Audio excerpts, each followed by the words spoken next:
সংকট থাকায় ঘটছে শিডিউল বিপর্যয়। এতে ভোগান্তি বেড়েছে যাত্রীদের। নিয়ে আরও জানাতে ঠনঠনিয়া বাস টার্মিনাল থেকে আমাদের সঙ্গে যুক্ত আছেন মাজিদুর রহমান। মাজিদ, জানাবেন যে বাস সংকট থাকার কারণ কি বলছেন সংশ্লিষ্টরা, সড়কে যানবাহনের চাপ কেমন দেখছেন? হ্যাঁ শাপিন, আপনি জানেন যে ঈদের দীর্ঘ ছুটির পরে কিন্তু কর্মস্থলে মানুষ ফিরতে শুরু করেছে এবং গত কয়েকদিন ধরে যে চাপটি সেটা কিন্তু আজও অব্যাহত রয়েছে।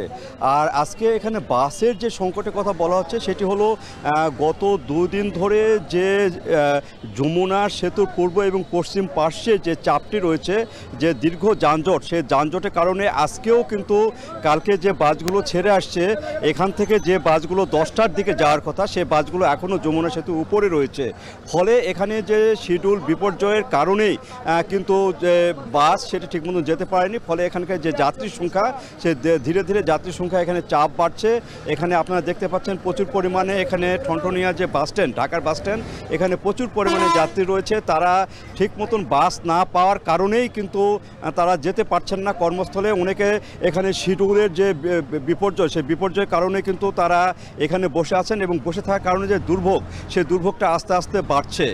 তবে এখানকার যে বাস মালিক সমিতির শ্রমিকরা তারা যেটি বলছেন যে হয়তো আজকে বিকাল থেকে এই চাপটা অনেকটা কমে আসতে পারে।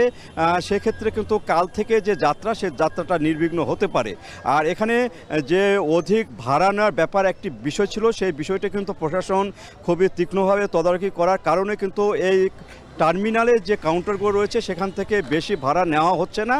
তবে রাস্তায় যে ছোট ছোট বাসগুলো যাচ্ছে, যে বাসগুলো মৌসুমি বাস যেগুলো বলা হয়, ঈদের সময় যে বাসগুলো ছেড়ে যায় এবং যাত্রী আনে, সে বাসগুলোতে কিন্তু অধিক পরিমাণে ভাড়া নেওয়ার একটা প্রবণতা লক্ষ্য করা গেছে।